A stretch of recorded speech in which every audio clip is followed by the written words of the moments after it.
This is how you get into investment banking in 5 steps. The first step is you need to figure out what your route into investment banking is going to be. More times than not, most people get a full-time job at an investment bank by converting a summer internship into a full-time role. But this is not the only route you can take. Also, there are full-time positions you can apply to directly that are available throughout the whole year. Those are quite limited, but also that's quite possible. Something else you could do is to do an off-cycle internship. These are internships that are done throughout the whole year, and this usually comes about when, for example, an analyst in the team leaves and they want to hire someone quickly. The bank might advertise an off-cycle internship, so also apply for that. It's usually around 6 months to a year, and if you perform very well, then you can also get a full-time role. Now, let's say you're no longer in undergrad and you're doing a master's. How can you get into investment banking? For some investment banks, even if you're doing a master's, you can still apply for summer internship. Like for me, for example, I applied for a summer internship when I was doing my master's and actually secured that job. That was my first investment banking role. And also as a master's student, you can also apply for the full-time roles that are available throughout the whole year. Most investment banks also have an MBA associate program, which is more or less if you're doing an MBA and if you've worked before, you can then join the investment bank through that program full-time. Now, let's say, for example, you're not able to actually secure any sort of internships or full-time role. Should you just stay at home? No, don't just stay at home. Try and get a job that gives you the skills needed to perform the banking role. So, for example, try and secure a job at EY,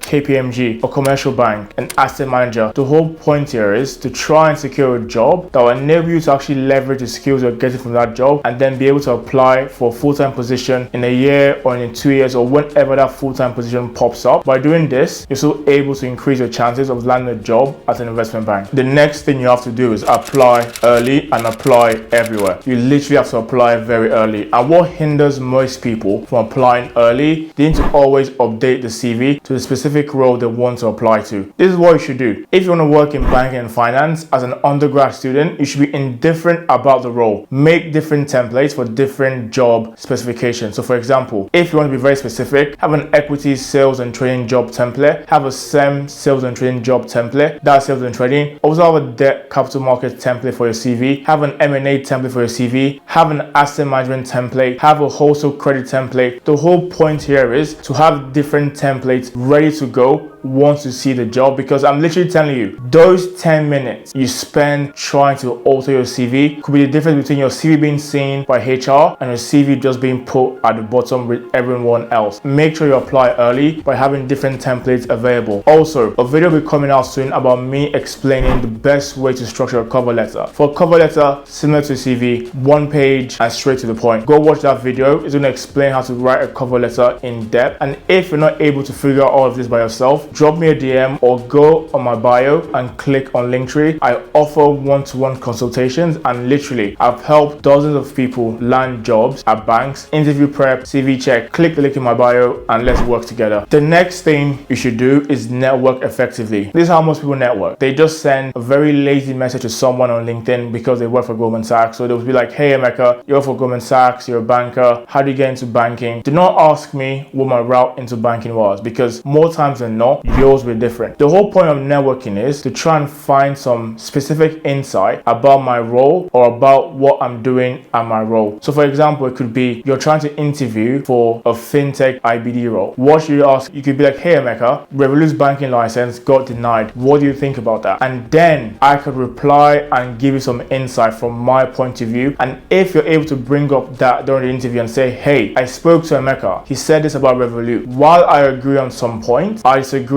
on a specific point based on this other research I've done. That's how you make networking useful. You network, research, and then present it during the interview. I know more times than not, bankers are busy. Try and meet the person face to face. Go for a coffee chat, or it could be over Zoom. This brings more of a personable feel. And more times than not, when you actually meet someone in person, they're able to share a lot more. Over text, I could decide to give you a 1-word reply or 2 lines reply. But if I'm actually going the extra step to meet you in person, then you can get more from me. And also try and network with people that have similar interests to you. At the end of the day, if an Arsenal fan hits me up, I won't actually say yes than if a Tottenham fan does. Just being honest. So try and find people with similar interests and hit those people up for networking. Or alternatively, you can hit 1,000 people up and maybe 2 will reply. If you're enjoying the video so far, guys, please drop a like and actually leave a comment. It goes a long way. Step 4, listen carefully. You have to prep for interviews every single day, regardless of if you have an interview interview coming up or not? Let me tell you the truth. The truth is, more times than not, people get one chance to land a banking job. One chance, one interview. Are you going to mess it up if you've not prepped very well? Yes, you will. You have to prep every day. This is how I prep for interviews. And I've talked about this in a lot of detail. What I did was I made a bank of 50 questions, 100 questions. The number is irrelevant. You want a large bunch of questions. I split them up into technical, motivational, competency, and business acumen, so macro knowledge. And I've found loads of different questions under those branches, put them there, and practice speaking to the camera and responding to that every single day. I will answer a question, watch my answer back, record my answer until I was happy with the way I said it. By doing this, number one, you get confident speaking to the camera during a video interview. Number two, you get so confident with your answer that when you're in front of someone and someone says, why do you want to work for Citibank? You rehearse that so many times that you feel at ease. I can actually just sit back, relax, and answer so comfortably. If you want to work for an investment bank, you have to be able to show some sort of maturity. And the best way to show that is the way you answer questions. Like literally, if you can answer a question very well, it shows such a high level of maturity. Also, when you're answering questions, speak slow, think about what exactly you're saying, and actually, we'll go into this in the next point. Step 5 is to kill the interview. I know, it sounds so simple, but how do you actually kill the interview? This is what you should do. When you enter the interview room, what should you do? How should you react? Enter the interview room, shake or greet the interviewers, sit down, chest firmly against the chair, sit upright, and make sure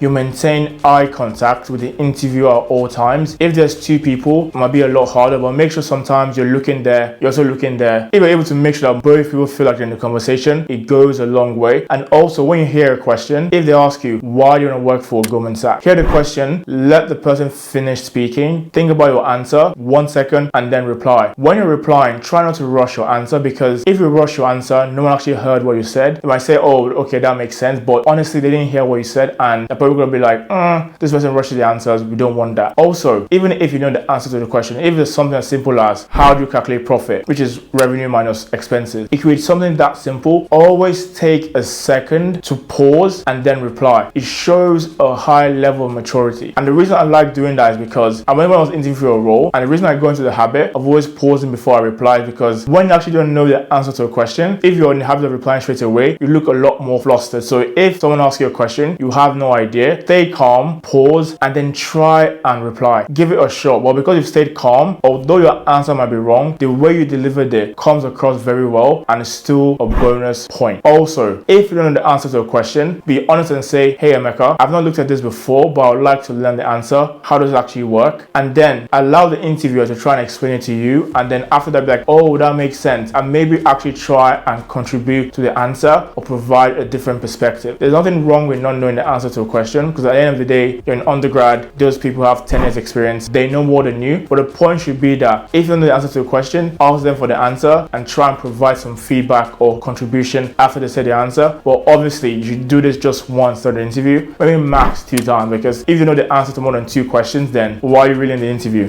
So I hope you enjoyed that video, guys. Like, comment, subscribe, and see you in the next one.